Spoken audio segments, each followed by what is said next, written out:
Bonjour à toutes et à tous, bienvenue sur cette vidéo de psychoastrologie consacrée à l'interprétation de la configuration du ciel sur une semaine. Donc je vais vous parler de la semaine du 29 mai au 4 juin 2023, semaine où on va passer du premier décan des Gémeaux au deuxième. À part ça, il n'y a pas de grands changements planétaires, de mouvements planétaires.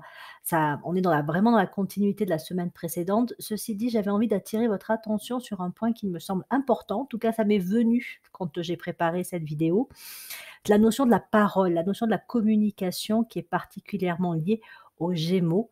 Et en fait, ce qui m'est venu, c'est ce premier accord Toltec, que ta parole soit impeccable. Je ne sais pas si vous connaissez, mais en tout cas, il me semble que sur cette semaine, la question de la communication, de l'impeccabilité de la parole pourra être un sujet central. Reprenons un petit peu les points clés de la semaine. Donc, comme je vous disais, on va passer dans le deuxième décan des Gémeaux le jeudi 2 juin. Donc, changement, on va dire, de planète un peu prioritaire, puisque le premier décan est gouverné par Mercure, le deuxième par Vénus. Donc là, ça va être intéressant d'aller voir justement où se trouve Vénus. Bon, Vénus est en Cancer, pas de grand suspense à ce niveau-là, puisqu'il y est depuis le 7 mai, et il va y rester jusqu'au 5 juin. Donc ça veut dire effectivement qu'on va avoir une forme de communication qui peut aussi un petit peu changer en fonction de ce passage entre le premier et le deuxième décan. On a également Mars en Lion, entre le 20 mai et le 9 juillet, Mars est dans ce signe de feu. Donc ça aussi, ça peut jouer sur la communication, puisque ça peut la rendre plus directe, plus... alors peut-être quelque part avec une recherche aussi d'efficacité, mais au risque parfois d'être très centré sur soi. Donc c'est une communication où on exprime ce que l'on veut, ce que l'on pense, ce que l'on estime juste, mais on peut être parfois un petit peu raide et aussi, encore une fois, dans une perception très égocentrée de ce que l'on pense être juste, bien et de ce qui doit être dit, fait, etc. Donc la communication peut être influencée aussi par cette configuration de Mars en Lion. De même que toute la question des relations, hein, puisque pour rappel, les grandes thématiques du Gémeaux, c'est donc la relation à soi, aux autres, au monde, à la vie, aux expériences, aux apprentissages. Donc c'est de la communication, tous les signes d'air mettent en avant la thématique de la communication. Le Gémeaux, c'est celui qui établit les liens. Donc, il y a quelque chose de très dynamique, c'est un connecteur. Donc, c'est pour ça que dans ma vidéo précédente, au début du mois des Gémeaux, j'ai dit, voilà, on se connecte. La question est de à quoi on se connecte. Donc, signe de connexion, signe de communication, signe de relation et signe d'ouverture. Donc, très dynamique. Et ce qui peut donc faire que tout ce qui a trait à la communication peut être relativement rapide. On est dans une communication rapide, d'autant plus dans le premier décan, puisqu'il est gouverné par Mercure et que c'est la planète de la personnalité des Gémeaux. Mais avec le passage dans le deuxième décan, avec Vénus en Cancer, on va demander un petit peu un changement dans notre style de communication, mais on va avoir aussi de nouvelles possibilités qui vont apparaître à ce moment-là. Je vais vous en parler. Alors c'est vrai que c'est particulièrement fort pour des personnes qui ont déjà Vénus dans un signe d'eau, dans leur thème de naissance, notamment Vénus en Cancer, mais pas que. Si vous avez Vénus en Poisson, Vénus en Scorpion, vous pouvez sentir qu'effectivement, dans cette semaine, votre peut-être sensibilité, votre façon de communiquer et votre façon d'être dans la relation aux autres peut un petit peu changer. Je ne dis pas que c'est forcément un changement radical, mais voilà, il y a un peu d'autres couleurs qui viennent se glisser dans nos relations aux autres. Avec Vénus en Cancer, on peut avoir besoin d'une communication un peu plus douce, enveloppante, mais on peut aussi, et ça c'est particulièrement intéressant, faire appel à l'imagination créatrice.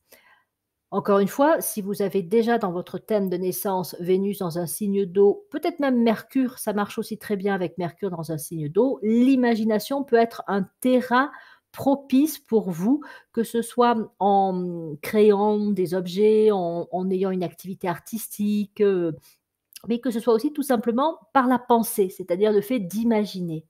Et ce qui me semble intéressant sur cette semaine-là, je m'éloigne un peu de cet accord Toltec dont j'avais envie de vous parler, mais je vais y revenir. Ce qui me paraît intéressant, c'est que, l'imagination, elle recèle quand même un grand pouvoir. On dit, notamment dans l'ésotérisme et la pratique de la psychologie, la psychoastrologie, ésotérique, donc selon les enseignements, d'Alice Bailey, les livres d'Alice Bailey, que l'énergie suit la pensée. C'est-à-dire que ce que l'on pense, mais aussi ce que l'on imagine, on va se le créer. Alors, c'est pas du jour au lendemain, c'est pas forcément juste parce qu'on a une pensée que voilà, ça va se réaliser, mais des pensées, qui sont particulièrement nourries, entretenues, qui deviennent aussi des croyances, des formes pensées particulièrement solides, incrustées. Bien souvent, on en a comme ça qui sont issus de l'enfance et qui peuvent être un peu des pièges, des carcans, des limitations. Et donc des signes tels que le Cancer, ou les signes d'eau, le Poisson, le Scorpion, lorsqu'ils ont des planètes en signe d'eau, peuvent particulièrement travailler à, identifier ces formes pensées, qui peuvent être bloquantes, mais aussi aller vers, on va dire vers une imagination créatrice qui peut être particulièrement aidante pour pouvoir, se construire, si je puis dire, la vie que l'on souhaite avoir. Tant que Mercure est encore en enfin, tant que l'important c'est que Mercure est en Taureau, je suis pas claire dans ce que je dis, je me reprends. Mercure est en Taureau, il va y rester encore quelques jours.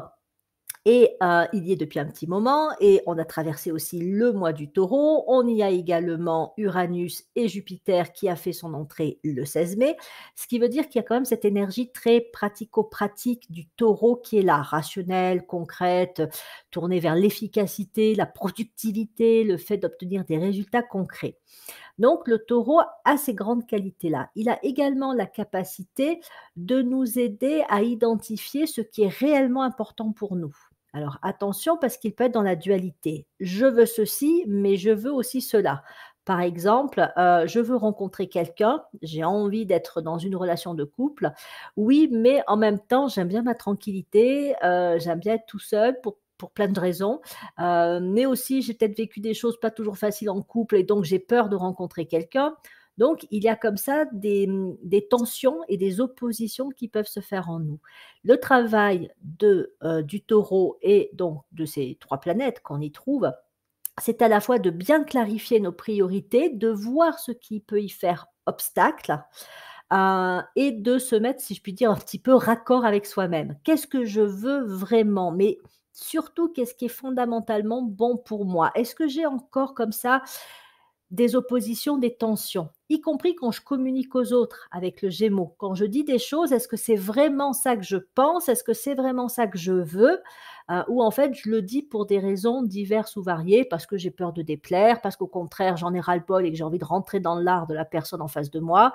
Bon, bref, on est dans cette clarification avec le taureau qui peut vraiment aider par la suite le travail de construction par l'imagination créatrice que permet Vénus en cancer. Autrement dit, je clarifie le plus possible, je détermine mes priorités et lorsque l'on va passer dans ce deuxième décan du Gémeaux et que Vénus va devenir la planète un petit peu dominante pendant cette période du deuxième décan, étant donné que Vénus se trouve en cancer, autant, entre guillemets, l'utiliser pour, imaginer le style de vie personnel, professionnel, familial, enfin bref, que l'on souhaite avoir. Qu'est-ce que j'ai envie de vivre à ce jour? Mais encore une fois, j'insiste, hein, parce que c'est important, encore faut-il que ça corresponde à ce qui est vraiment juste, bon pour nous, hein. Toujours le travail du taureau.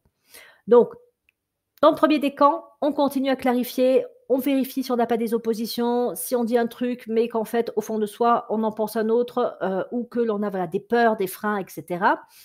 On clarifie au maximum et à partir de là, avec Vénus, on va pouvoir, imaginer, mais ça veut dire vraiment qu'il faut maintenir sa pensée autour d'une idée claire. C'est comme se voir dans un film, on se crée son propre film en situation de ce que l'on voudrait vivre, ce que l'on voudrait expérimenter ou ce dont on voudrait sortir, hein. Je ne veux plus de, mais qu'est-ce que je veux à la place? Donc on se fait un film de soi-même avec ce que l'on aimerait vivre et expérimenter. Alors, je ne vous promets pas que ça va se faire dans un claquement de doigts. Je ne vous promets pas non plus que ça va se faire du jour au lendemain. Du jour au lendemain, n'empêche que ce fameux adage: «L'énergie suit la pensée». Donc, voilà, entretenons cette relation aussi avec nos aspirations profondes, avec ce qui nous semble fondamentalement juste et bon pour nous, pour pouvoir nous créer une vie plus épanouissante, plus intéressante, plus dynamisante. Bref, en fonction de ce que l'on a envie aussi d'être en meilleure santé. Enfin, ça dépend de nos priorités les uns aux autres. Bien, donc ça, c'est un aspect, dont j'avais envie de vous parler sur cette semaine.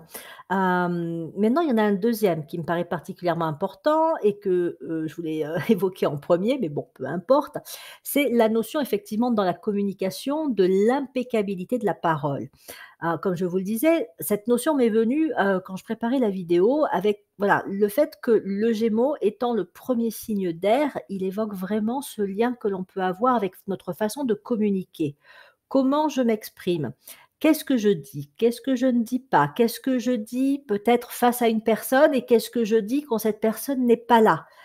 Est-ce que ma parole est impeccable? Est-ce que ma parole n'est ni mesquine, ni, dans la critique exacerbée, ni dans, voilà, une négativité qui quelque part pourrait avoir, par la suite des effets négatifs pour moi comme pour les autres? C'est particulièrement important sur cette période, de l'année et cette période du Gémeaux, parce que si le premier décan des Gémeaux est gouverné par Mercure, le deuxième par Vénus, le troisième va être gouverné par Saturne. Ce qui veut dire que dans le troisième décan des Gémeaux, quand on va y rentrer, il est possible qu'en fonction de notre parole, comment nous nous sommes exprimés, ce que nous avons dit, mais peut-être aussi ce que nous n'avons pas dit, nous ayons des conséquences qui soient récoltées vers la fin du mois des Gémeaux. Donc voilà, attention, point de vigilance par rapport à ça. Si on a une parole impeccable, il se pourrait bien qu'on ait justement un retour, on va dire, positif. Par contre, si on a une parole qui peut être, faussée, négative, critique, hypocrite, enfin bon, bref, je vous fais pas un tableau, vous voyez où je veux en venir, hein. Et ben, il se pourrait bien qu'on ait un retour comme ça aussi, avec Saturne, mais un retour pas forcément très, très plaisant. En même temps, ça peut permettre de réajuster, hein, voilà, hein, ça peut permettre de réajuster. Et j'en parle pour nous, mais ça peut être le cas aussi de personnes qui sont face à nous. Si quelqu'un, je ne sais pas, nous dit quelque chose en face, mais dit autre chose à notre sujet, dans notre dos, il est possible que, d'ici la fin du mois du Gémeaux et on découvre ce qui a pu, réellement se passer, et cette personne ait elle-même un retour de conséquences par rapport à ce qu'elle aura pu dire, voire faire, dans cette relation qu'elle entretient avec nous. Donc voilà, que ta parole soit impeccable. C'est le premier des 4 accords Toltec, autant dire que c'est le plus important. C'est pas qu'il conditionne les 3 autres, mais il pose les bases et donc encore une fois, dans ce mois des Gémeaux, surveillons notre parole. À côté de ça, je pourrais vous parler un petit peu plus de Mars en Lion, puisqu'effectivement, il peut intervenir sur le plan de notre parole, notre expression, faire que voilà, on un peu son piège avec aussi, la configuration en Taureau, c'est d'être très centré sur soi-même, ses propres désirs, ses propres envies, mais c'est aussi ses propres perceptions avec un peu parfois l'étroitesse d'esprit, hein, dont on peut tous faire preuve. On porte des jugements sur les uns, sur les autres, sur la vie, sur notre travail, sur nous-mêmes et selon qu'on exprime ou pas, hein, ces jugements, ça peut démontrer effectivement qu'on peut avoir parfois, voilà, une vision limitée des choses, beaucoup trop, personnelle en fonction de nos propres idées, pensées, croyances, valeurs qui sont forcément limitées et ça peut nous conduire à ces fameuses ensuite, répercussions qui pourraient se faire sentir dans le mois, d'ici la fin du mois des Gémeaux. Après Mars en Lion, c'est aussi cette capacité à aller de l'avant dans une énergie de: «Bon, voilà, maintenant je sais ce qui est bon pour moi, j'en ai pris conscience, je vais me donner les moyens d'avancer et si je dois aussi dire des choses, m'affirmer, parfois aussi m'opposer, je vais le faire». Mais comment le faire? Je peux le faire de manière à ce que je ne sois pas dans le fait de blesser l'autre ou d'être dans un rentre-dedans, ou d'être même dans une forme parfois de fuite. Je fais ce que je veux, mais hop, je le fais en douce, voilà, caché. Je peux trouver cette force, ce courage qu'apporte le lion, de m'affirmer, de me positionner sans être dans un combat, qui va avoir des conséquences pas forcément, géniales. Donc on est toujours avec le taureau dans un travail de clarification, mais avec ce côté Gémeaux très présent, hein. Ça touche les relations, ça touche la communication, c'est très dynamique, ça va très vite, donc on peut être très spontané aussi dans notre forme de communication. Encore une fois, on peut être très centré sur soi et en soi, c'est pas forcément, enfin, c'est pas négatif, simplement, c'est les limites, c'est reconnaître aussi qu'il peut y avoir justement on peut être limité dans notre façon de percevoir les choses. Si on le reconnaît déjà, c'est un grand pas en avant. Mais après, c'est aussi cette capacité à passer par l'imagination créatrice pour dire: «Voilà, maintenant je sais ce que je veux, c'est clair. J'ai vécu suffisamment de choses pour être au clair avec moi-même, donc je sais ce que je veux, je l'affirme, je le dis à moi-même, je me l'affirme, je peux me l'écrire d'ailleurs, hein, je pose, hein, ce que je veux vraiment. Je me l'imagine bien, je me crée, voilà, je me crée la scène et éventuellement, je le dis aussi à d'autres personnes, notamment pour, bah, peut-être contrer, le fait que d'autres personnes voudraient imposer leur volonté, leur vision, leurs croyances, leurs valeurs et que en fait, bah, non, ça me convient pas, c'est pas ce que moi je veux. Voilà, donc que ta parole soit impeccable, que ton imagination serve à créer la vie que tu rêves d'avoir en ayant bien éclairci, tes réelles priorités. Voilà un petit peu le programme que je vous propose pour cette semaine avec les configurations astrologiques présentes. Voilà, bien, ben, j'en ai terminé avec, cette, vidéo de présentation sur les énergies de la semaine du 29 mai au 4 juin 2023. On se retrouve très bientôt. Je vais vous parler de la pleine lune par la suite, hein, de la pleine lune des Gémeaux qui est une pleine lune particulièrement importante puisque c'est la troisième des grandes fêtes spirituelles de l'année. Donc, on verra ça ensemble dans la prochaine vidéo. À tout bientôt.